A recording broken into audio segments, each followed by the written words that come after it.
विद्यार्थियों, आज हम हिंदी व्याकरण के सबसे मुख्य विषय उच्चारण स्थान को पढ़ेंगे और समझने का प्रयास करेंगे। यह विषय बहुत ज्यादा महत्वपूर्ण है। यह आपको आजीवन काम आएगा, केवल 9वीं, 10वीं, 11वीं, 12वीं की परीक्षाओं तक ही नहीं।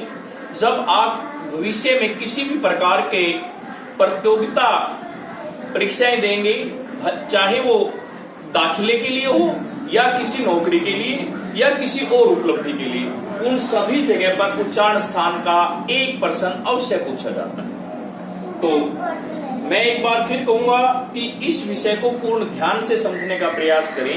यह विषय बहुत ही महत्वपूर्ण। इसके लिए मैंने एक सूत्र आपको बताने जा रहा हूं। अगर यदि आपको ये 5 लाइनों का सूत्र है, ये याद हो गया तो आजीवन आप उच्चारण स्थान को कभी भी नहीं भूलेंगे, आजीवन आपको याद रहेगा, मेरा ऐसा विश्वास है। अकु, अकु का मतलब ए और आ, कै, उ का मतलब कवरग, क, ख, घ, घ, अंग, और है आप समझते हैं, इन सब का उच्चारण स्थान कंठ है। ठीक इसी प्रकार से दूसरी पंक्ति है इचु यस। इचु यस में ई और ई, जिसको आप अपनी भाषा में छोटी ई और बड़ी ई कहते हैं। वास्तव में छोटी ई और बड़ी ई नहीं होता, ये ई और ई होता है। च का मतलब चौरग, च, छ, झ, झ और ये और से, यानी कि इचुयस तालु, इनका उच्चारण स्थान तालु है, जिसे तालवे भी कहा जाता है। ठीक इसी प्रकार से ऋतुरस, हमारी तीसरी पंक्ति ऋतुरस है। री जो हमारा स्वर है, री, तवरग, स, ठ, ढ, ढ, अण, ये और रे और श मूर्धन्य से, इन सभी का उच्चारण स्थान मूर्धा है।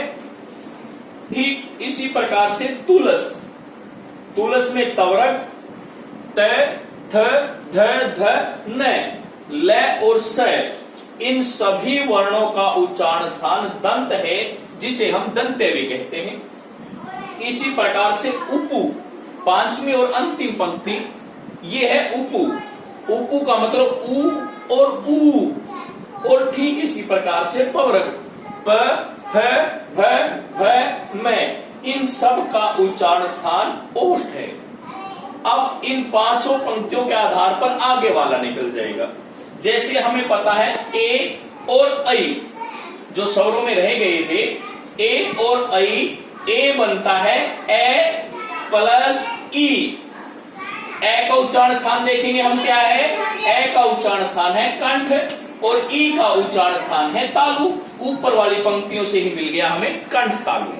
ठीक इसी प्रकार से ओ, औ, ए का उच्चारण ए प्लस उ से बनता है ओ, ए प्लस उ से बनता है ओ। ए का उच्चारण स्थान है कंठ और उ का उच्चारण स्थान है ओष्ठ। अगर हम इन दोनों को मिला देते हैं तो कंठोष्ठ बन जाता है। इसके लिए हमें मेहनत करने की जरूरत नहीं है, जरा सा संधि को देख लेना है कि ए ऐ कैसे बना है, ओ औ कैसे बना है। इसी प्रकार औ बनता है ए प्लस ओ बराबर है औ। इन दोनों का उच्चारण स्थान कंठोष्ठ हो गया, क्योंकि ए का उच्चारण स्थान कंठ है और ओ का उच्चारण स्थान ओष्ठ है। तो इस प्रकार से इनका उच्चारण स्थान कंठोष्ठ हो गया।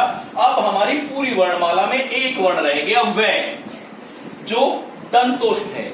यही एक वर्ण है जो दांत और होठ दोनों की सहायता से जिसका उच्चारण किया जा सकता है। कई व्याकरणों में फै भी दिया जाता है, फै को भी दंतोष्ठ दिखाया जाता है, जबकि यह पूर्ण रूप से सही नहीं है। हमें इस बात का भी ज्ञान होना चाहिए।